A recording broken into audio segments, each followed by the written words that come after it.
What's up, schoolmates? I love that! Galing! Di ba yung energy nila? Ayan, another fresh debate episode na naman ang ating pagsasamahan ngayong araw at magiging posible lamang yan dahil makakasama natin ang mga Mayans o estudyante ng Mayamot National High School Antipolo City!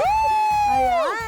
And for sure, magiging trending na naman ang topic natin ngayon. Bawat argumento na bibitawan ng ating mga schoolmates debater and of course, student audience natin. Lahat ng yan dito lang sa Schoolmate! Oras na para magkaisa. Boses mo ay mahalaga. Kabataan tayo na. May pakialam ka. Sa karamihan, sa langit siya. Ihayag sa mundo. May pakialam ka. Oras na para magkaisa. Boses mo ay mahalaga. Kabataan tayo na. May pakialam ka.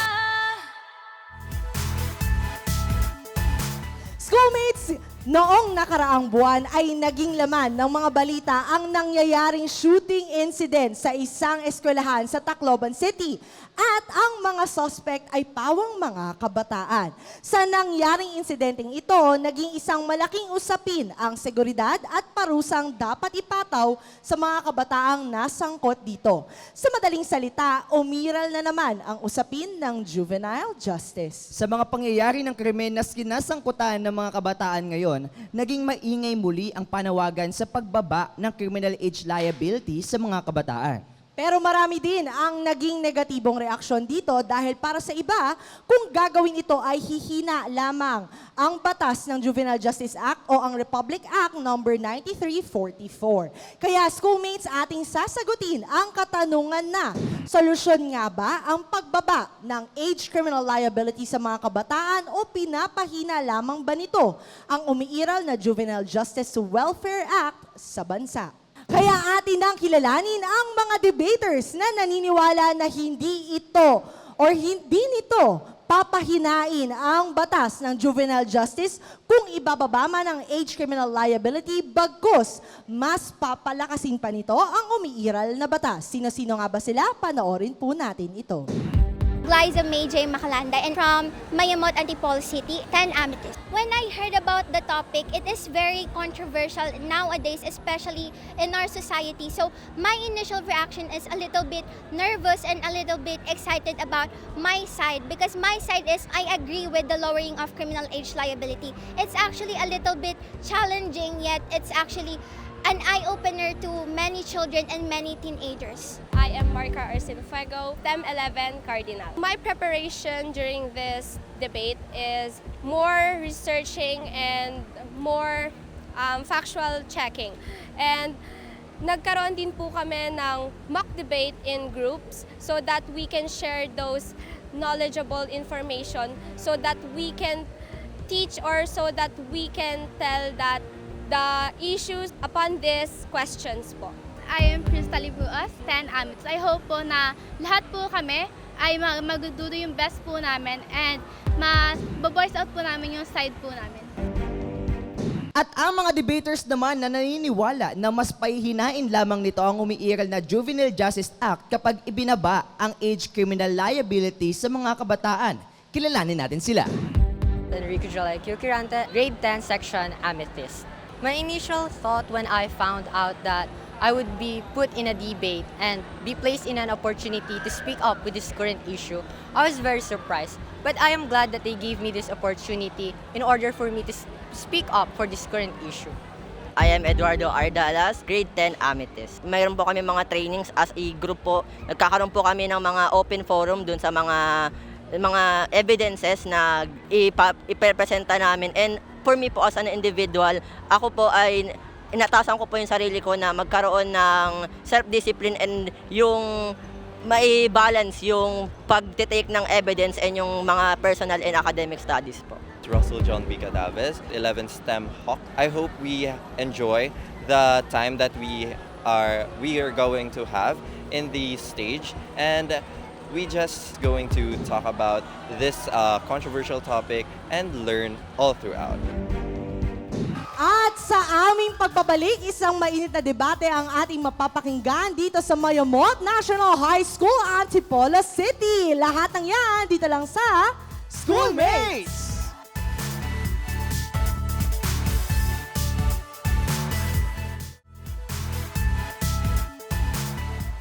Alright, nagbabalik ang Schoolmates at nandito pa rin tayo sa Mayamot National High School, Antipolo City! I love the energy. Thank you guys. Ayan, so Schoolmates, lagi nating paalala na walang tama o maling sagot sa bawat debate ng ating ginagawa o bawat episode na ating ginagawa. Ito ay isang platform lamang para mapakinggan natin ang iba't ibang perspective ng ating mga kabataan tungkol sa mga issue ng ating bayan. Kaya bago tayo magsimula, atin munang pakinggan at panoorin ang ground rules at mechanics ng ating debate. Narito po. May dalawang teams na maglalaban, ang Team Pro at Team Con, na may tig-3 miyembro. Ang team leaders ang unang sasalang sa ating debate. Para sa bawat tanong, may 3 rounds or lives ang bawat isa na may 30 seconds per speaker per round. Kapag sobrang intense at walang gustong magpatalo, we activate the bonus round. 1 minute and 30 seconds yan na free flow discussion. Meaning, bahala na magsagutan ang magkabilang panig. Pero kung halimbawa, hindi na makarebat ang naunang debater, pwede siyang mag-buzz para palitan ng ibang team member. Ito ang twist. Bilang mga host, may kapangyarihan kaming mag-buzz sa gitna ng laban. Kung medyo off, boring, o hindi kami satisfied sa sagot ng sinumang debater, we can buzz you out at papalitan ng ibang team member. Kaya make sure na hindi lang matalino ang sagot nyo. Dapat klaro, direkta at convincing. Bring your best arguments. Alright, Schoolmates, handa na ba kayo sa isang mainit na debate ngayong araw? Kaya atin nang simulan ang panimulang argumento mula sa ating mga team leaders. Sa ating unang katanungan, malaki ang naging usapin ng bayan pagdating sa pagbaba ng criminal age liability sa mga kabataan. Sa tingin nyo ba, ang hakbang na pagbaba nito ay makakatulong to end the violence sa ating mga kabataan? Car. I believe that we should amend the Juvenile Justice and Welfare Act into lowering the age criminal liability because young people is increasingly aware of their wrongdoings or rightful doings. So due to greater exposure like social media, internet, so if a minor can understand the complex technology, then they should be able to understand also, or they are capable of understanding also that it has the severe committing crimes has a severe consequences. Alright, maraming salamat, Car. Anong masasabi natin doon, Russ? We firmly believe that we firmly do not support the lowering of the age for criminal liability. Bakit? Dahil ang bata ay bata pa rin. According to neuroscience, ang prefrontal cortex ng isang bata ay hindi pa fully developed up until they are 25 years old. Kaya may risk sila na mag-act on impulse kahit na alam nila yung ginagawa nila. Kaya we firmly believe na dapat hindi ito babaan. Dahil sa mga krimen na nagagawa ng ilan sa mga kabataan, I'm sure you've also heard the news and you are up to date sa mga nangyayari o naigagawa nga daw ng mga krimen ng mga kabataan. Iminumungkahi ni DILG Secretary John Vic Remulla ang revision o gawing mas komprehensibo ang Juvenile Justice Act. Sa tingin niyo ba na dito pa lang sa mungkahing ito ay masasabi na nating kulang, mahina, o hindi ganun ka-effective ang batas nito sa ating bansa? I think that the implementation is not quite good because kung maganda yung batas natin, pero kung paano natin siya i-apply or kung paano natin gamitin yung implementation na yun, I think that is still a bad law. So I think that we should amend the Juvenile Justice and Welfare Act so that it will be more efficient to us kasi lalo na sa generation natin, maraming nangyayari ngayon sa mga news and issues na yung mga bata ay gumagawa ng mga ganong krimen. In the opposition side, we firmly believe na hindi na dapat ito baguhin pa. Dahil lahat tayo, meron na tayong may mga materials na tayo, may mga facilities na tayo, at sapat na ang batas para sa atin. And we need to utilize that. We don't need to have changes or bago pa dahil kailangan na lang natin ito patibayin. We have the resources that we need at ang implementation na lang ang kinakailangan para mas maging epektibo ito at hindi na mag-cause pa ng any violence. Sa tingin nyo ba, masasabi natin na sa umiiral na batas or yung current na batas natin ngayon sa juvenile justice ay ini-impose lang natin ng maaga sa mga kabataan na hindi matakot sa sariling batas ng ating bansa? Do you think in terms of effectivity, dahil nabanggit mo kanina, hindi nga daw ito ganun ka-epektibo, sa ginagawa natin na mungkahi nito ni DILG Secretary ay mas magkakapangil nga ba ang batas? In what way, sa tingin mo, mas magiging effective ito? And in your case, nung sinasabi mo nga na hindi susi ang pagbaba ng criminal liability sa bansa, tingin mo ba may alternative method para mas matakot ang mga kabataan sa ating bansa when it comes to committing crimes? Car? I think po, mas magiging effective po talaga kung bababaan natin yung age criminal liability. Why? Kasi yung mga nangyayaring issues na ay nagagawa na ng mga batang katulad na 10 years old and 12 years old is alam na nila yung mga ginagawa nila. So they know that these actions have severe consequences. So they eventually, kailangan nilang malaman yon at kailangan maging efficient to so that we can lower the age criminal liability age. The alternative method para naman sa aming side ay dapat patibayin ang rehabilitation centers. Dahil according to research or the research of the Juvenile Justice and Welfare Council, 94% ay ang successful integration when it comes to rehabilitation. But only 6% ang may recidivism or reoffension. Kaya, kung titignan natin, mas magandang patibayin na lang ang mga facilities na mayroon tayo kaysa pababaan pa ang batas. Sa tingin mo ba ngayong generation natin is efficient pa yung budget ng mga rehabilitation program?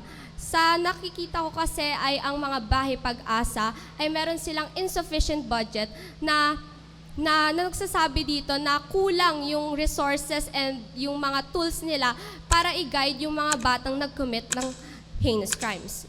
Now that you've mentioned it, ayun nga, insufficient nga yung funds at yung mga materials para sa mga bahay pag-asa. So anong dapat natin gawin? Dapat natin ito patibayan at dapat mag-focus dito ang mga government officials. Kasi hindi naman talaga dapat solusyon ang pagbababa ng batas eh. Pagbabinabaan natin ang batas, may sapat ba na ebidensya na ito ay epektibo?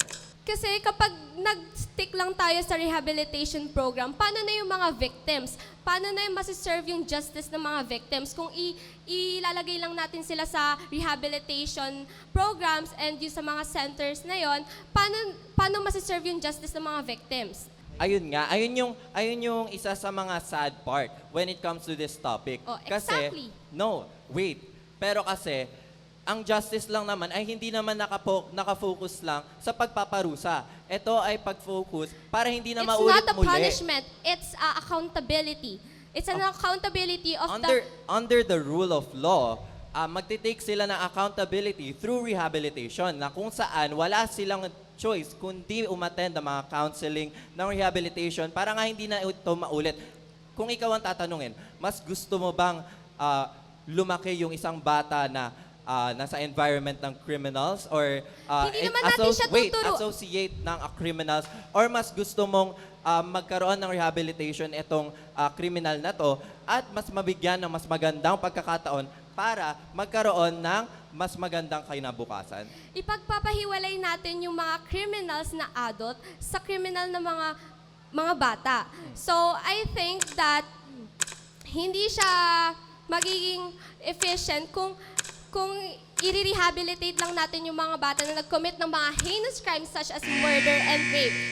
Okay, thank you so much, Ross and Car. I think you've laid out your parameters well. Let's ask Edward and Gly to take it up to the challenge. Kanina nabanggit niyo na yung sarili niyong opinion kung bakit or kinino ba kumikiling ang justice system when it comes to lowering criminal liability. Is it pro-victim or pro doon sa kabataan na nag-commit ng heinous crimes? Now, and you've also mentioned something about the resources. So let's elaborate further. Is there data supporting na the resources that are insufficient is the sole purpose or sole factor rather kung bakit hindi effective ang juvenile justice sa bansa, or may iba pa bang factors tayong tinuturo kung bakit sinasabi natin hindi ganun ka-epektibo, or kung epektibo nga ba ito at bakit dapat mas dagdagan na lang yung resources na to? Gly.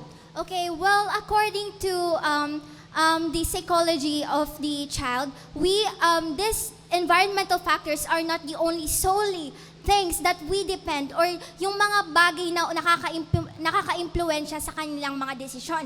So, they actually have the intent or the interest they can act upon so they can commit these heinous crimes. So we are amending the law specifically for heinous crimes because these children don't have the deterrence enough to know what is accountability.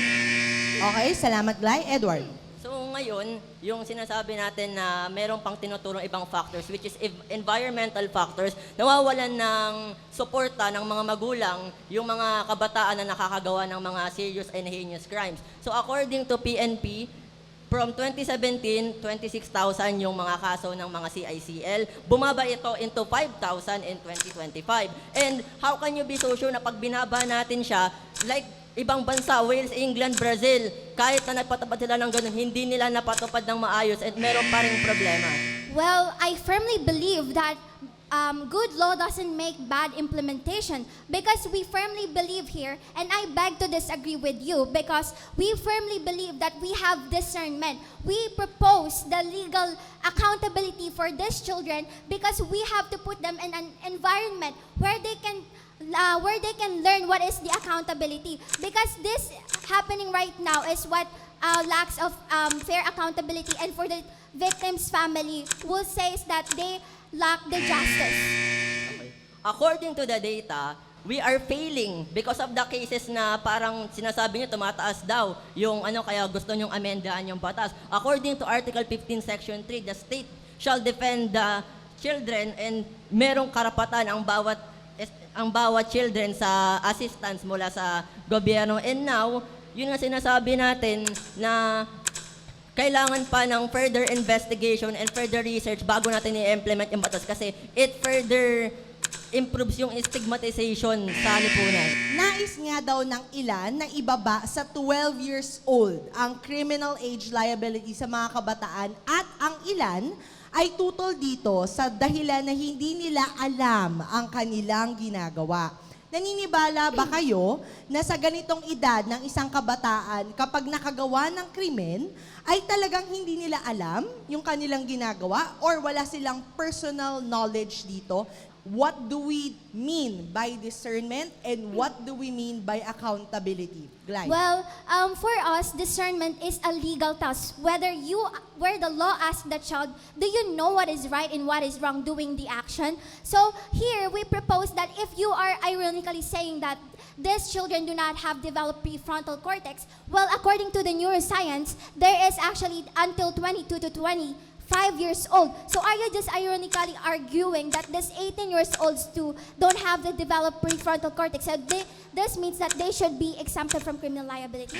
Ngayon, karamihan ng mga age or karamihan ng mga kabataan na nasasangkot, yung mga CICL, pag tinanong mo sila, ano sa tingin mo yung tama o mali sa ginawa mo? Para sa kanila, it is subjective. Pwede natin sabihin na tama yung isang bagay, mali yung isang bagay, pero nasa perception yun ng isang bata. So ngayon, pag sinabi natin na 12 years old, sinabi natin na nakagawa ka na ng isang crime, di ba parang na ano siya, na sasabihan mo na parang ang bata-bata mo para sa gumawa ng ganong bata. Well, I believe na if you can commit a heinous crime, you have actually the mental capacity or the capability to know enough you're doing something wrong, because heinous is grave crime. So it means that you actually know in your subconscious that you know that what is right and you can differ what is right and from what is wrong. Because right now, children and teenagers are actually more exposed to technology and social interactions, which they understand more about this discernment or about this accountability. So, doon na nga sinasabi natin, yung iba kasi mga bata, nag-a-act sila by circumstance. Meron tayong sinasabi na kung ano yung nakikita ng isang bata sa lipunan, yun yung ginagawa niya. Yun yung nagre-reflect sa personality niya. And ngayon, pag sinabi mo naman na merong sariling pag-iisip yung isang bata, yes, meron. Pero kapag naipit sila sa isang circumstance... You actually said it yourself. Yes, meron. So, we actually argue here that if you have the capability to plan, to be cunning or to plan out your actions for murder, for infanticide, or for parricide, you can actually have the legal means, or you can have the capacity to think that you are doing something wrong, because what you came from does not justify your actions. And there's actually two people who can grow up from violent environment. It's the righteous one and it is the violent one. It is a matter of a choice. Okay, maraming salamat Edward and Glay. Punta naman tayo kay Enrico and Tala. Kung hindi magkakaroon ng comprehensive revision ng Juvenile Justice Act, sa tingin nyo ba sapat ang mga intervention, ito nabanggit nyo na to kanina, at rehabilitation programs or facilities para sa ating mga kabataan na nakakagawa ng krimen? Tala. In our side po, I believe that those rehabilitation center are really not enough for heinous crimes. Kasi yun po yung dinidiin namin heinous crimes. Kasi according sa data from Juvenile Justice Welfare Act, ang mga bahay pag-asa ngayon ay hindi nga sapat yung standard para sa mga children's standard kung paano sila mabubuhay bilang righteous person. So that means hindi na nga enough yung rehabilitation center. Paano ba kaya magiging enough yun sa mga gumawa ng heinous crimes? Actually, there's a data based off the naglabas ang Juvenile Justice Welfare Council that there is a massive 84% decline for the child in conflict with the law. This means it says that it is related to the criminal liability of the children, meaning that we succeeded on lowering the statistics of the child in conflict with the law. Well, the statistic that you mentioned is 2017 to 2020 per right. But if we will look at the current statistic, which is 2025, since the 2026 is not released yet, there has been a significant raise from 2024 to 2025. That means nag-rise up na naman yung issue. That means nagkakaroon na naman ng mali sa batas. Or let's say na nag-rise na naman yung issue na pinaprotektahan nga ng batas yung mga criminal. That's why meron silang lakas na loob para gawin yung mga krimen na ginagawa nila. Actually, there's a contradicting data about that. Ayon sa isang Inquirer data scientist, Dr. Rogelio Panao, isa siyang UP Diliman associate professor. He said that the increase of the CICL by 2025 it might cause because of the new wave of the post-pandemic instability, meaning it is because of an environmental factor kaya maaaring tumaas ang 2020. So with this logic, are you saying that a 20 years old don't have a personal responsibility on what he's doing just because he was raised in an environment? So let me tell you, 20 years old, walang personal responsibility. Because with that logic, you're saying that because every one of us, nasalib tayo ng environment. And with that factor, you're saying environmental factor, wala rin bang personal decision yung mga matatanda ngayon dahil lang sa environmental factors? No, doon na papasok ang child psychology. Ayon sa batas, kinakailangan ng discernment para ma-convict ang isang CICL. Ngayon, ang discernment is not just about knowing what is right or wrong. Ang discernment ay isang advanced mental capability, mental cognition, and requires a emotional control and legal capacity. This means hindi lang dapat alam ng bata ang tama o mali. This requires that they fully grasp what the consequences of their actions. Okay, go. Well, I think that na-misunderstand mo yung batas. Kasi sabi mo, iko-convict pag may discernment. And nakalagay na nga mismo sa batas, sa Chapter 1, Section 6, that 15 years old under is exempted from criminal liability. So technically saying here, if 12 years old committed a heinous crimes, malalagay na siya sa bahay pag-asa. Don't you think that is enough justice for the victims? Kasi if we're talking about human rights and children's rights is under the umbrella of human rights. If the children's rights and human rights is opposing each other, what do you think is more right? At saka nag-take na sila ng human rights ng isang bata, ano pa yung nangyayari sa kanila? Yun na nga. Let me ask you a question. Kailan ba nagkakaroon ng karapatan ng isang tao? Isn't it from their birth? Ngayon, kung ang tao ay they take away someone's rights, We're not taking away the rights. No, we're not taking away their rights. We're just holding them yung accountable. sinasabi nyo eh. No, You we're want not. the CICL to don't have a right na ikulong na agad sila. No, there's a misconception about that. Just because makukulong ka, wala ka ng human rights. Eh sa mga bata nga ngayon, if you were convicted and you're still undergoing an education, may education pa rin sa loob ng kulungan. Meron pa rin supervision. So what are you talking about na kukunin yung human rights or children's rights ng isang bata kapag kinulong sila?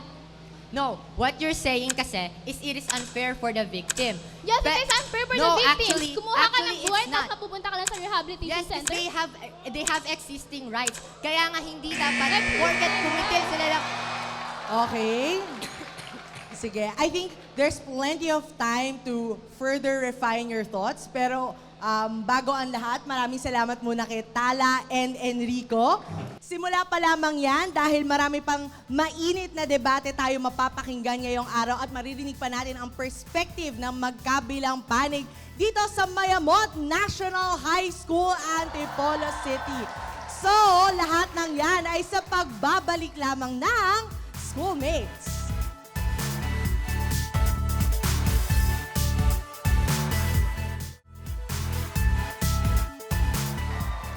Alright, nagbabalik ang Schoolmates. Sa pagpapatuloy ng ating debate ngayong araw ay ating papakinggan naman ang argumento mula kay, ito match up na to guys ha, Edward and Tala. Sa tingin nyo ba kung ang isang kabataan na nakagawa ng violent crime or act sa nagbabagong panahon ay dapat na nga bang maging pantay ang kaparusahan na ibinibigay sa kanila at sa mga adults or matatanda kung sila ay nakagawa ng hindi maganda? Tala. I believe po na hindi pa rin po dapat talaga pinagkasama ang bata at matanda dahil magkaiba pa rin po talaga ang utak ng bata at utak ng matanda. Here we have a belief that children can do more kung mag-grow siya sa environment or sa isang facility na mas ina-incorporate talaga siya sa mga children. We actually have a famous case here in the Philippines which is the Magwad siblings case. Hindi rin kami naniniwala na dapat maging pantay ang adult punishment and yung punishment sa mga magiging CICL. Kasi nga, nabanggit nga kanina yung development ng prefrontal lobe, yung sinabi nga nila na merong age bracket between 21 to 25. Pero kahit ganun yun, is iba pa rin ang pag-iisip ng isang 21 to 25 compare sa sinasabi nga natin na pagbababa which is 10 to 12. Okay, now let me continue the case that I mentioned earlier, which is the Magwad the Magwad siblings case. So here, pumatay yung isang perpetrator ng dalawang magkapatid. And here, sabi dito, according sa interview conducted with the parents nung nag-agree na sila na magkaroon ng interview dahil sa mga nangyari sa anak nila. Sinasabi daw na habang daw kinukuha yung mga perpetrators, sinasabi daw, hindi po kami pwede ikulong, di ba? So, saan niyo po kami dadalhin?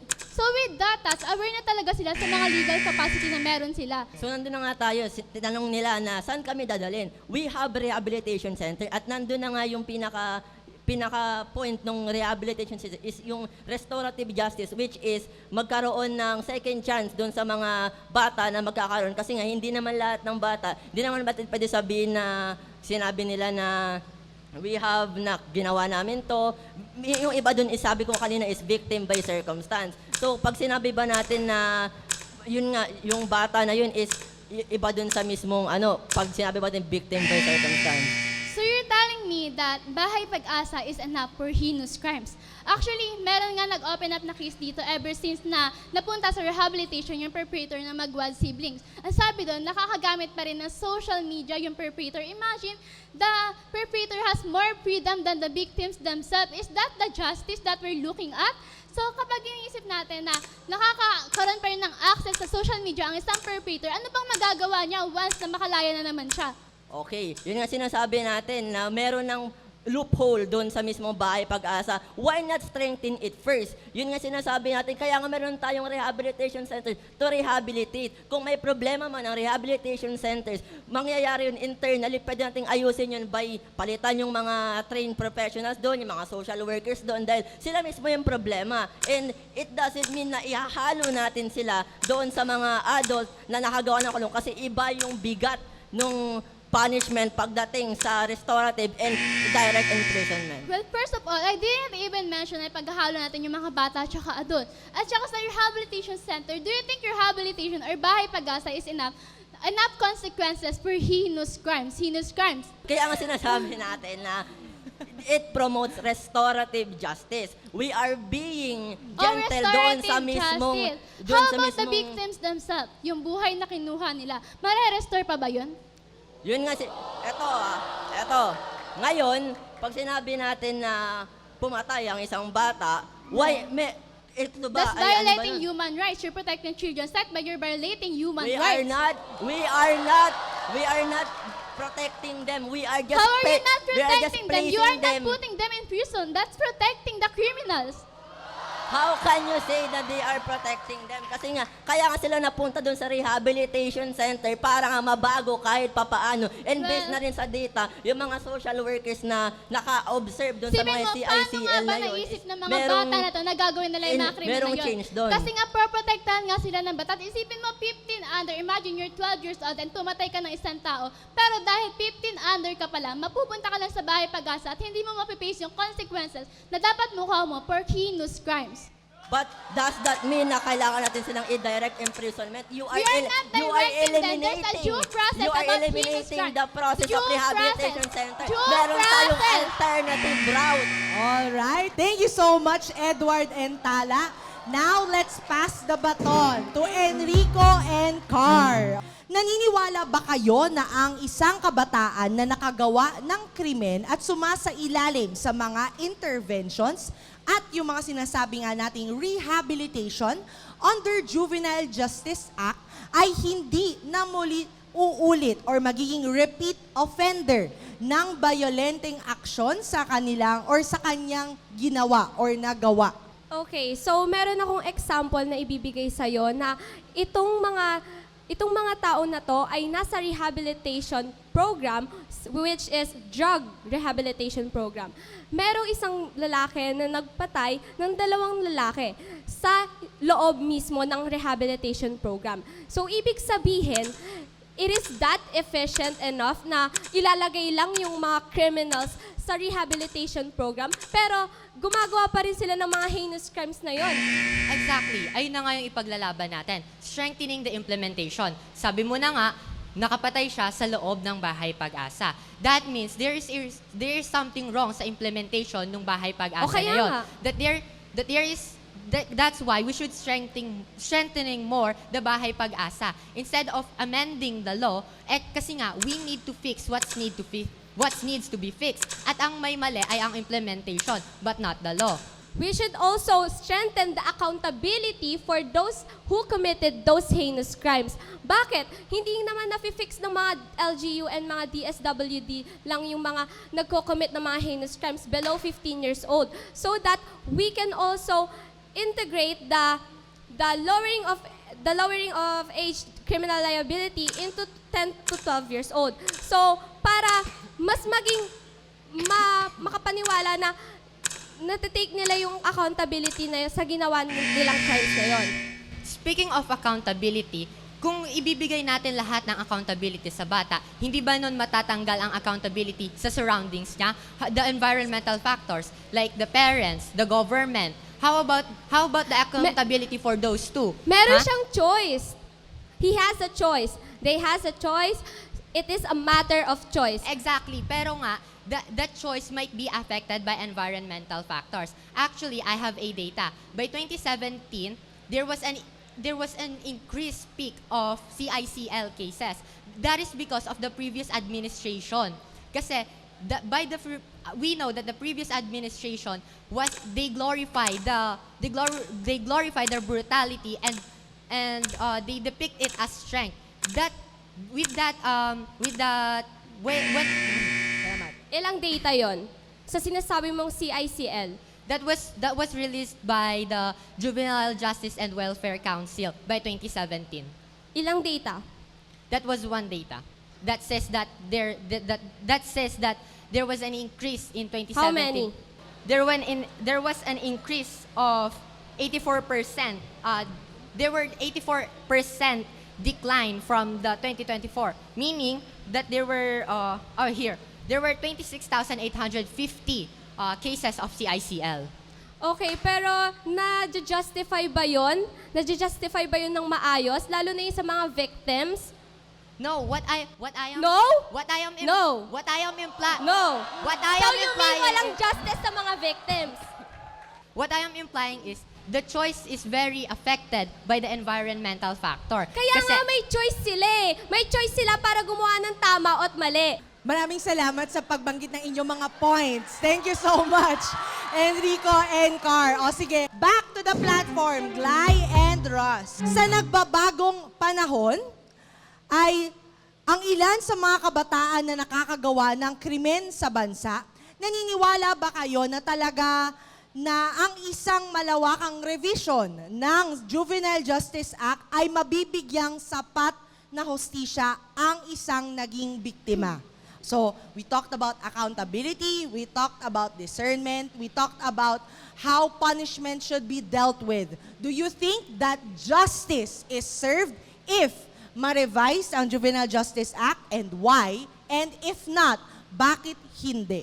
Go. Well, I believe na if we amend the law, we can actually have this deterrence because according to UP College Law of 2018, the CICL lack the deterrence, which means they lack the fear to do this crimes. That's why may mga tumatapang na ng mga bata ngayon dahil nagkakaroon ng widespread misconception na sila ay protektado ng batas. And there's an actually example of that in the Senate.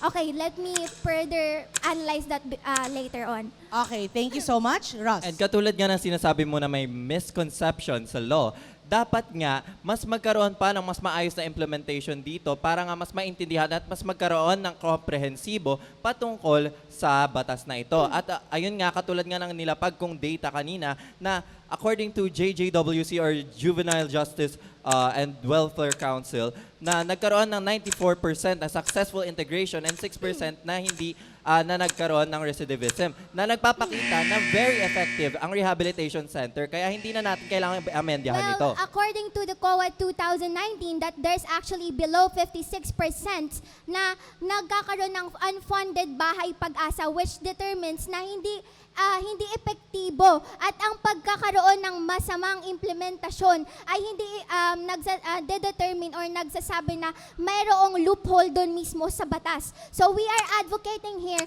na kailangan nating babaan yung lower age criminal liability to for more direct approach rather than waiting for a decade for social reforms. From your situation nga, ayun nga, insufficient nga yung funds at saka yung resources sa mga bahay pag-asa. Why not strengthen it nga?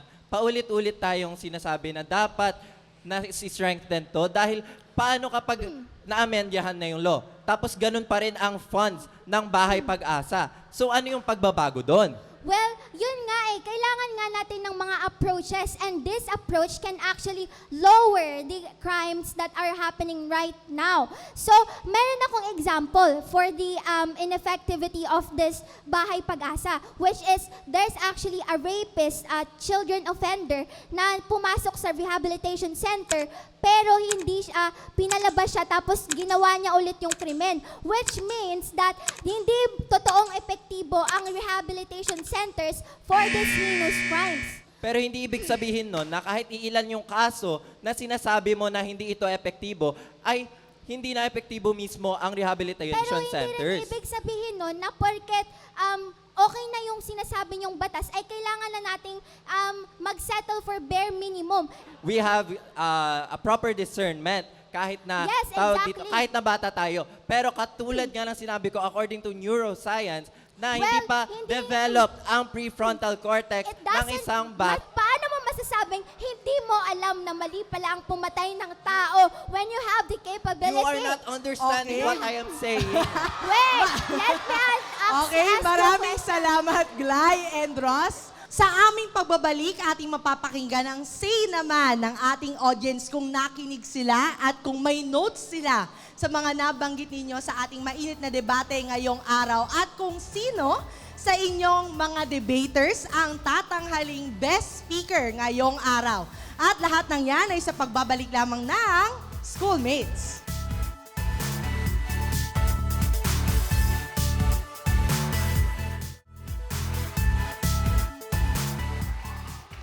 Nagbabalik ang Schoolmates at nandito pa rin tayo sa Mayamot National High School upang alamin naman kung ano nga ba ang masasabi ng mga student audience natin o ng mga Mayans sa episode natin ngayong araw. Kaya naman wag na nating patagalin pa.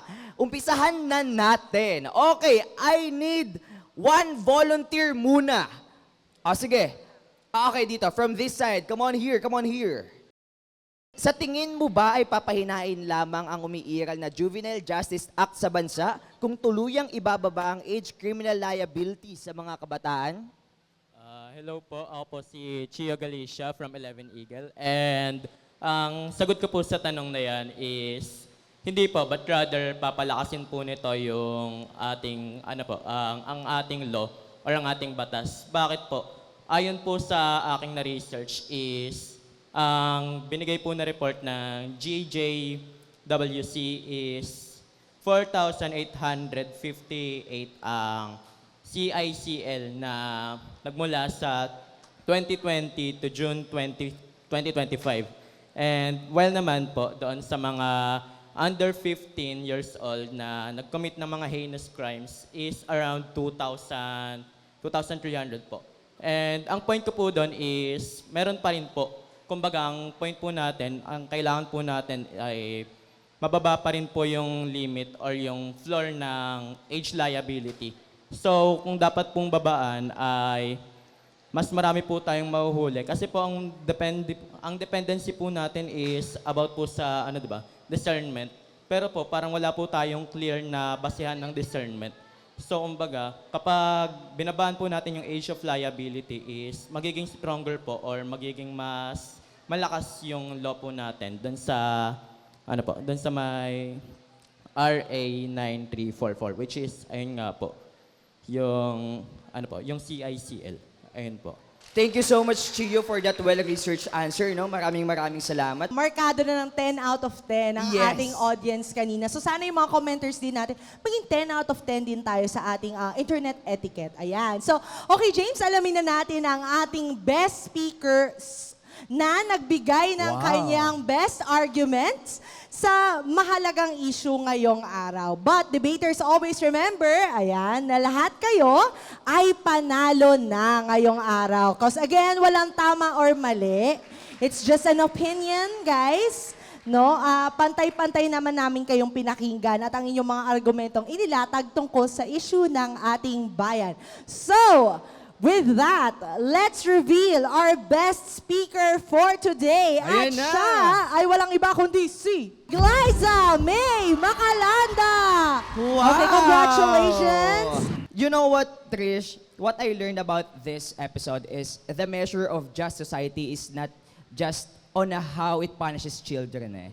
It also on how effectively prevents children by doing crime beforehand. Kung paano, before pa nila gawin yung ganong crimes. And also, kung paano rin yung mga underlying causes nito. Like yung lack of education, gang recruitment, family instability, lack of child protection systems na still unaddressed sa society natin. Na sana, if nagbigyan ng atensyon ng gobyerno yung mga ganong issues, no, I think malilesen natin yung criminal or heinous crimes na nangyayari sa mga kabataan ngayon. Ikaw ba? Ako, yung thought ko dito, first time ko ever mag-take ng side sa akin, yes, dapat babaan na yung criminal liability. Bakit?